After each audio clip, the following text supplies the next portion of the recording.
A walk on ice hiking up into Asia's lowest glacier, an easy stroll in high altitude, a cable car ride and a hot spring to finish the day. Prayer flags, waterfalls, an epic glacier and the odd monkey. This is Drone and Phone, and today we're walking the Hailuogou Valley.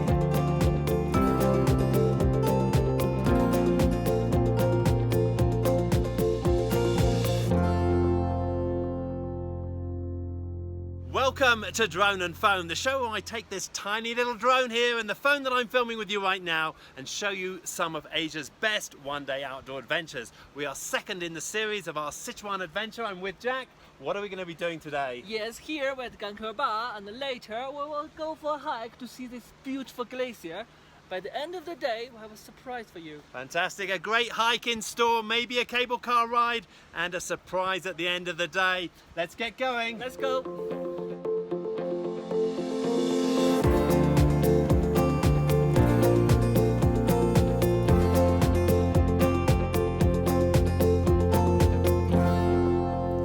Chengdu is the easiest starting point for a trip into Western Sichuan with direct international and domestic flights.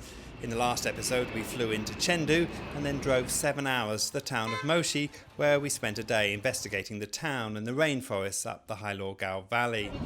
Early the next morning we took the bus from Moshi right up to the end of the Hailuogou Valley, where you can start a short trek to the glacier. The path is well built with good signage, and if you're feeling lazy you can hire a couple of porters to carry you up. It's pretty breathless up here. The air is much thinner. We're about 3,000 meters, which isn't hugely high. We're going to be going a lot higher on this trip, I presume. But it's good training. It's good to get the lungs in training, the lungs exercising, and the heavy breathing. Okay, let's keep going. Once you reach the glacier, you leave the trail and scramble on the rocks to reach the ice forest. From there, the climbing gets more serious as huge crevices start to open up around you and the rocks turn to ice. Well, this is as far as I go this morning, once again stitched up by Jack, who told me he needed to fly the drone a long way back while I had to scramble across the rocks and up into this ice forest. Really quite spectacular being at the bottom of the glacier here.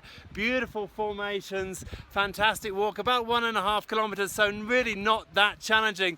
But wow, it sucks it out of you at this altitude. We're going to go back now and try and get up the mountain, this time using the cable car.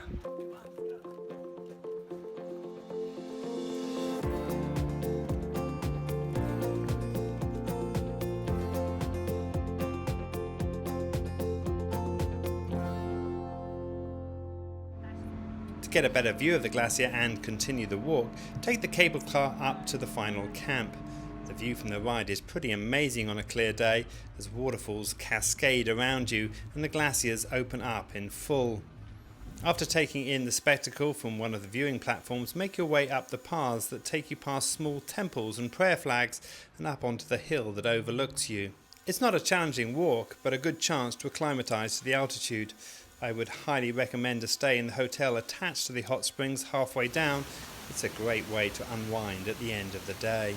Well, it's been a fantastic day today. China often doesn't surprise me, but I've got to say today was really something very, very special. The highlight for me was the glacier. For you, Jack?